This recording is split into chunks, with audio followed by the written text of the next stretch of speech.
Hi everyone, welcome back to our Meet the Founder series, 10 Questions With. Today I'm joined by Ariana from Spoke, and thank you so much for being here with me, Ariana. Yeah, nice to chat with you. Yeah, so we always start these interviews the same way, and going back to the beginning. So where did the idea for Spoke come from, and where did it all begin? So I ran a company before I ran this company. It was in wellness, so we did like live music wellness events, and I did notice that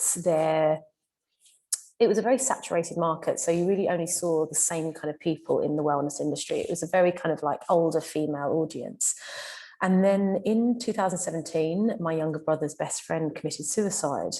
And I didn't really realize how much it had affected me at the time. But over, the year or so after that, obviously what had happened was a horrific tragedy. And then seeing my brother and his friends refuse, they didn't go to school therapy, they didn't want to do school counselling.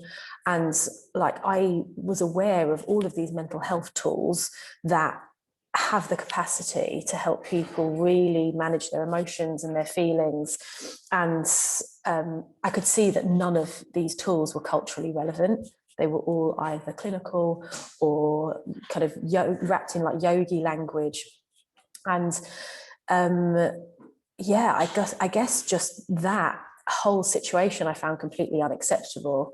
And from there, I just started doing loads of research, and I found that 80% of all suicides in the UK and US are male. And it's not because young women have less mental health problems like anxiety and depression, but it's because early intervention, so things like talking therapies, mindfulness, meditation, going to see a doctor, speaking to a friend, all of this stuff that you would do very early on is just more culturally accessible to young women than to young men. So young women are just a little bit more likely to take that 1 degree action in an early stage, which after 10 years results in a 20-degree difference. And that's, that crisis point is just a little bit less likely to occur. And anyway, so taking kind of all of this and trying to figure out, okay, so what is it that is going to really resonate with young people, especially young men? And I've always been very, very passionate about music. So in my last business, we worked with loads of musicians, and from chatting to hundreds of young people and finding that actually the people that influence them most, like we're trying to change mental health culture through doing it in schools, really important. The government promote it, also important. Yoga teachers, parents promoting it, all really important, but none of these people are who influence young people most, especially young men. So people are like, who are these people? Musicians, so cultural leaders, cultural influencers. And so that was the main kind of premise, to work with musicians in a way that's really authentic, to try and change and normalize mental health management. And the interesting thing about that is that the more we started talking to musicians, the more we found that actually there is a huge mental health problem in music. So actually, most musicians suffer with mental health problems themselves. So it's almost like the blind leading the blind kind of thing. So then we realized that this is actually huge. There's a really, really big problem here. And the crazy thing is that like Headspace and Calm, who are the world's leaders in mental health like normalization, and they've democratized mindfulness and meditation for so many people. So it's incredible what they've done. However, over 80% of their audience is female, over 95% is over age 25, and about 40% of Calm's audience earn $100,000 a year or more. So that's their market. It's not going to change anytime soon. And there's just a really, really important opportunity to help more young people look after their mental health in a way that feels normal, cool, culturally relevant to them. That is so many stats you talked about there were so powerful, and like I can definitely see it in like people around me. So yeah, it sounds incredible. So what are you hoping Spoke will change? What kind of future do you envision? Yeah, so I guess in the next sort of 5 to 10 years, we hope that more young people just start, firstly, almost like putting words onto emotions. So emotional literacy is a really key component to whether someone actually goes and gets help and figures things out. So most of the time, most young people don't even know how they're feeling. They don't know that they're feeling depressed or anxious, or, they don't, it's like they don't know it because they don't have that vocabulary to understand it. So the first thing we're trying to do is, through music and through just a really enjoyable experience, help listeners understand, oh, okay, so that's what it means to, feel this way. And actually, you know what, I do feel a little bit lonely right now, or I feel stressed out, and yeah, it's because of this thing going on at home, it's because of relationship, or it's because of work stuff. And so within the app that we've created, we're helping people create like a vocabulary around how they're feeling and start to find those identifying factors. So that's one thing that we really hope. So the way we see ourselves is like, if you imagine all this humongous saturated market of early intervention, all the mindfulness products, meditation products, therapy products, you name it, like they're everywhere, and they're all really important, but they all sit on this side of the river. And then all the young people that, there's this huge demographic of young people who sit on this side of the river, and there's just not enough bridges between the two. So all of these solutions, they're all doing it the same way that it's kind of been done, and they're all using the same cultural narrative, which is either clinical, yogi, or medical, or scientific. And I'm not saying it's not important, because it is, but there's just not enough. There's not enough boats or bridges meeting young people really where they're at. And it's harder work doing that. Like, it's really difficult, because you need to really get to know people well and take what works scientifically from an impact level and redistribute it through another medium. So we're at the beginning of this journey, but that's what our mission is. So I would hope that in the next 5 to 10 years, more young people are like, you know what, I am going to do therapy. I am going to, I do feel comfortable to speak to my friends about how I feel, because then that's the change that will create the difference in their future. Again, some amazing imagery coming out of that, like that idea of the bridges and boats is so, like, I can really see what you mean. So that's great. You've spoken about like young people quite a lot, but when you were designing Spoke, was there a certain like type of person you had in mind, or like, is there anyone in particular that you're hoping Spoke will help? Yeah, so I guess our one of our kind of archetypes that we're trying to help is a young man. So currently we're working with like between the age of 18 to 30, but actually in the future we'd like to work with younger people as well. And the reason for this is because there is a worse suicide problem, and because most solutions are just more accessible to young women. So that's our main target audience, young men. And yeah. Definitely, I can, yeah. And from everything you've said, I can see how directly impactful that could be. So you've hinted a little bit at it, but I'd love to hear a little bit more about what exactly makes Spoke different from anything else out there. Gosh, I mean, that's a good question. It is just completely different. Like, you've got to feel it and hear it to believe it.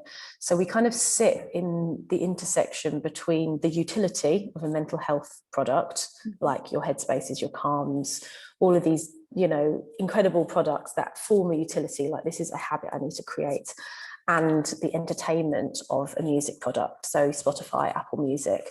So and the key difference, firstly, is the experience itself. It is a new genre of sound. So it's not quite music, and it's not quite a meditation or mindfulness. It's not quite a podcast. It's not quite, coaching kind of session. It's sort of all of these things combined into an experience that's really profound. Like, it's a really beautiful audio experience. So what we get complimented on the most is how exceptional our episodes are in the app. But then I guess additionally to that is the process we've created is totally unique. So we work very intimately with the music industry. So we're partnered with Sony Music and a couple of other, incredible like indie labels. We work with incredible artists from signed to unsigned and unpublished. And we bring them in, and rather than working with artists on kind of like a superficial way, we work with them in a very, very deep way. So we spent over a year and a half building this process for how we work with artists, and they get trained by our neuroscientists, clinical psychologists. We have an in-house therapist. We have a unique way of training each artist to talk about their desired issue. So whether it be addiction or relationships or anxiety, they can discuss that issue through lyricism in a way that will create the most impact. So they'll get advised by our scientific team, trained and advised on how to construct their lyrics in a way that really will have impacts to the listener. So that is the key USP of what we're doing. And it's a really powerful process, first for the output, which is what you'll listen to, and also for the artists themselves, because going through this process it's transformative and therapeutic in itself to do that. So yeah, that's one of the reasons why so many artists want to work with us as well, and they want to support us and become like a loyal part of the Spoke family. So yeah, I guess it's those two different things. I mean, it sounds incredible. And are there any success stories that you can share about the impact you've had on any of your users, whether they're musicians or, as you say, people receiving the output? Yeah, I mean, we've had so many testimonials so far. So, I mean, I can start on the artist side. We've had, I mean, you could actually even read them. I think they might be on our website. We've had artists say that, it's a truly unique experience. They've never done anything like it before, something that they wish existed in the music industry. But then I guess from a listener, so we obviously are doing this for consumers and for people listening to us. We've got endless reviews of people who are just like, they've never heard anything like this. And this is I guess where we realize that what we're doing is so crucial. We're really filling a gap that we've realized has existed. A lot of our audience have tried out other meditation or mindfulness apps, and then they've just dropped off immediately because they've listened to the content. They've realized this wasn't made for me. This content was not made for someone with my interests, who I am. And then they've just dropped off really quickly. So, but the sad thing about this is these are people who knew that they wanted to get help. They knew that they wanted to look after their mental health, and then they've tried something and then just been disappointed by it. So we've had lots of reviews, and there's lots of reviews on the App Store as well, from people who are like, this is just a mindfulness product for the next generation. They can really see this helping so many young people. Like I see this being any young person that feels like music is already their therapy, which is nearly every young person. I see this becoming their route to a better and more confident, less stressed self. So yeah, we've got lots of success stories. But yeah, and I guess that right now it's mainly kind of qualitative success stories. But over the next couple of years, we're going to be doing actual very, very deep impact measures, using like World Health Organization scales and stuff. But at the end of the day, for now, if people are reporting feeling good and they keep coming back, then that's all we need to know right now, because that proves that people are benefiting. And yeah, as you said, we can visit the testimonials on the website. I'm sure it will be quite an empowering read to hear about the positive experience everyone's having. Yeah, definitely. Well, I'd love to hear a little bit more about your experience as a founder, and what do you think has been the hardest lesson you've had to learn running a startup? Out of all the hard lessons, which one should I talk about? Honestly, everyone struggles with this because they're like, everything. Yeah, everything. You know what? It's just not something for. I don't want to say not. It's not like faint-hearted, not hearted. Like, it's not like people always say, oh, it's not for the faint-hearted. It's not about that. It's not for like, if you can avoid it, and if you can avoid it and still be happy, then do that. Genuine, I'm being deadly serious. If you can avoid setting up a startup and doing that, and you genuinely will find satisfaction and happiness in normal life, then do that, because you will genuinely be saving yourself so much stress. I do think that, like, the main reason why people, or maybe the main reason why, I keep saying people, I'm just going to talk about myself, the main reason why I'm running a startup and doing this is because I feel so deeply in my soul that there is an urgent problem that needs fixing. And for some unknown reason, I feel a sense of responsibility to help fix it. I don't, like, who wants that responsibility? No one. Like, if you can live your life happily, not feeling like that, then great, do that. Avoid yourself all the pain.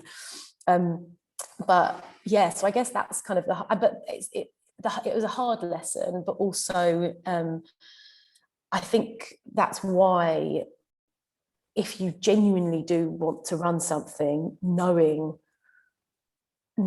just knowing, but feeling, sorry, my Slack keeps going off, not just knowing, but feeling very, very deeply why it is you're doing this, because you'll get to a point a year or two later and you're bored of telling the same story, you're sick of all these different things, you're exhausted, you're ill, and you're not going to get out of bed. You're going to be like, it's too much.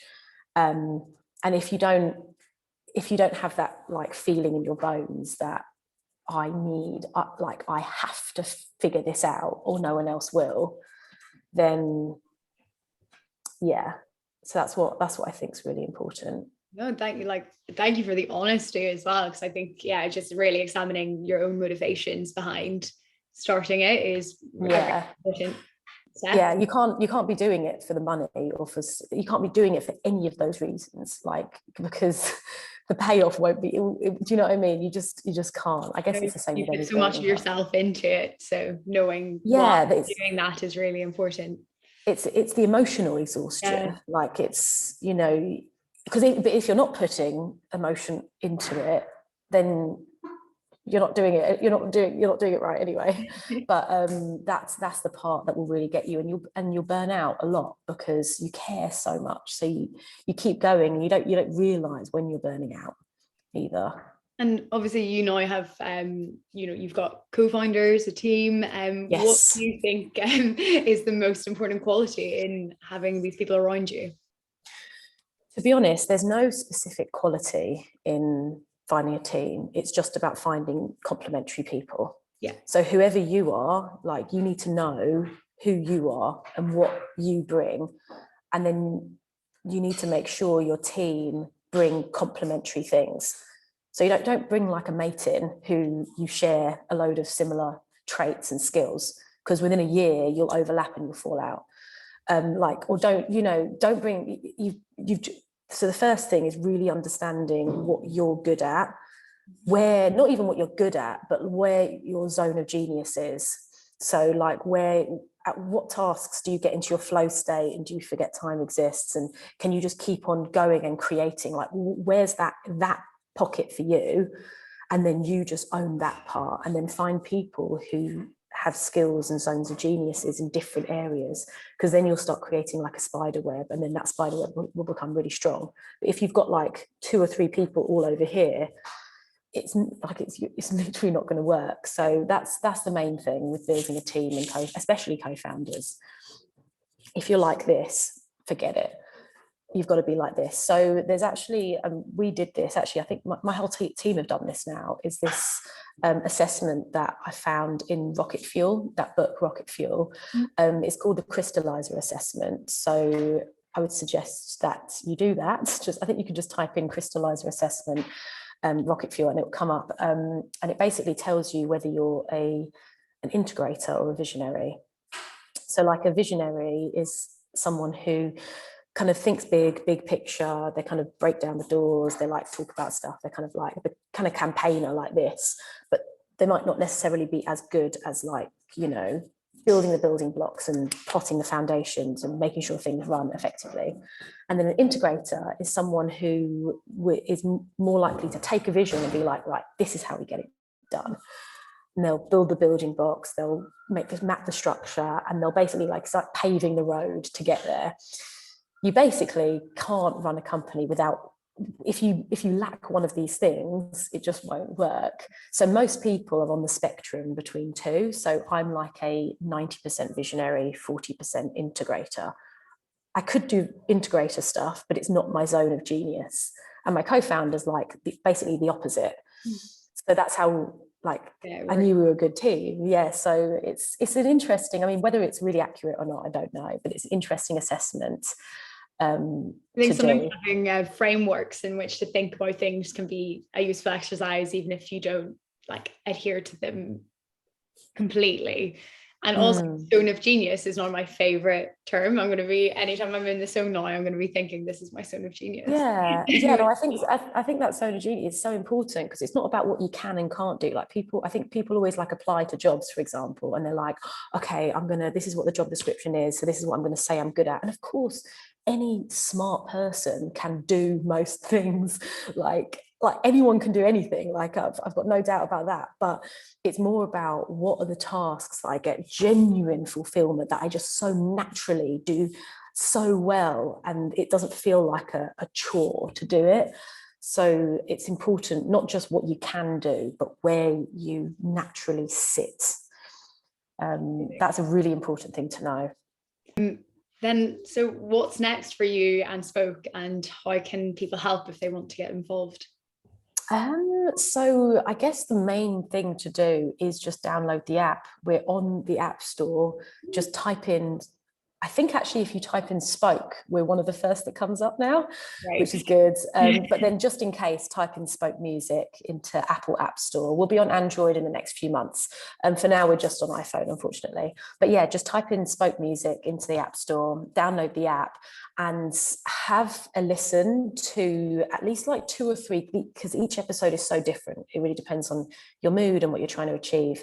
Have a listen to at least 2 or 3 episodes, and then send us a feedback form. So we've got a feedback form in the app on your profile, and we like I just want to see as many people's genuine, honest, it's all anonymous feedback as possible, because it really helps. Like we sit and we read every single one of them, and we take people's feedback into consideration, and that's what's informed all of our iterations so far. So we've done a bunch of iterations, and they've all been informed by actual feedback. So yeah, the more we can get, the more informed we are, and the better we can make this. So yeah, that's what I'd love everyone to do. Well, that's all for me. Thank you so much for your time, Ariana, and for your honesty. Like some of your answers have been super useful and insightful. So I really, really appreciate that. Oh, thank you so much, Olivia. Lovely to chat with you. Lovely to chat with you. Bye. Bye.